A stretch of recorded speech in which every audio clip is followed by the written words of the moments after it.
गुड़गांव में एक भाई के ऊपर उसकी ही बहन ने दुष्कर्म करने का आरोप लगाया है। युवती का आरोप है कि जब वो 12वीं कक्षा में पढ़ती थी तब से उसका भाई उसके साथ दुष्कर्म कर रहा था।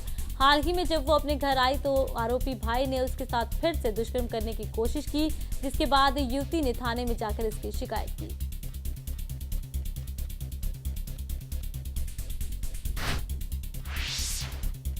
पुलिस ने आरोपी को गिरफ्तार कर कोर्ट में पेश किया, जहां से उसे 14 दिन की न्यायिक हिरासत में भेज दिया गया है। गौरतलब है कि आरोपी भाई गुड़गांव में स्थित देश के नामी अस्पताल में जूनियर डॉक्टर के पद पर तैनात है, जबकि बहन भारत सरकार के एक मंत्रालय में सहायक अधिकारी के पद पर कार्यरत है।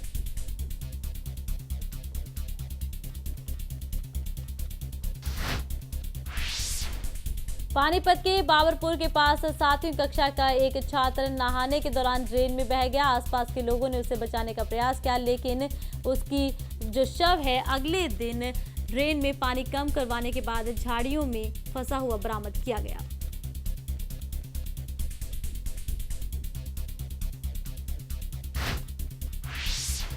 हरियाणा सरकार में मंत्री रह चुके और सिरसा से विधायक गोपाल कांडा अब नई पार्टी बनाने जा रहे हैं। पार्टी का कार्यालय गुड़गांव में बनाया गया है और 2 मई को पार्टी के नाम की घोषणा कर दी जाएगी।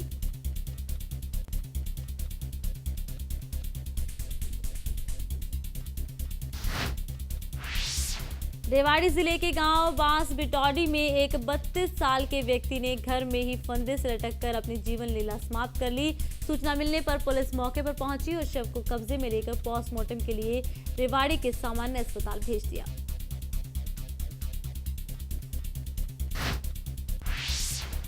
रेवाड़ी जिले के गांव गुरावड़ा में एक डॉक्टर के साथ लूट और मारपीट का मामला सामने आया। घटना उस समय की है जब निजी क्लिनिक चलाने वाले डॉक्टर बलजीत सिंह दिल्ली से अपने घर जा रहे थे।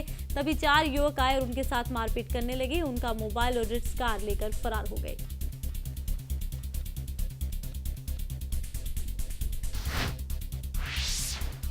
भिवानी जिले में लोन फ्रॉड का एक मामला सामने आया है, जहां बैंक ने न केवल ग्राहक की जानकारी के बिना उसका 30 लाख का लोन पास कर दिया, बल्कि ग्राहक के अकाउंट से एक मोटी रकम भी निकलवा दी।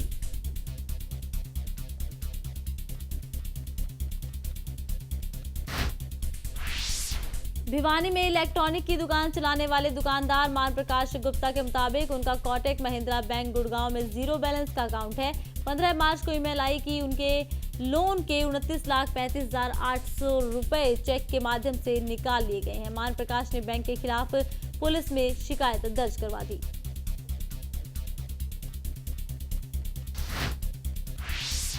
फरीदाबाद में दहेज हत्या का मामला सामने आया, जिसमें एक शख्स ने अपनी पत्नी और 2 मासूम बच्चियों को नहर में फेंक दिया। फिलहाल युवक की पत्नी, जिसका नाम सीमा है, उसे स्थानीय लोगों ने बचा लिया, लेकिन एक बच्ची की मौत हो गई।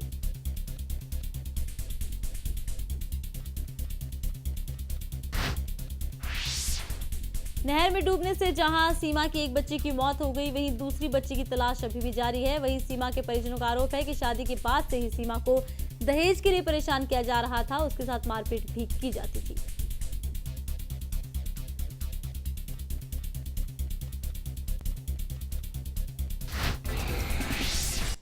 खबरों की दुनिया में आइए, हमारे साथ कहीं भी और कभी भी जुड़िए।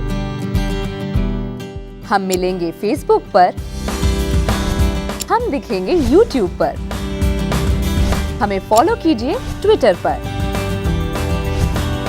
खबरों के साथ बने रहिए रात दिन।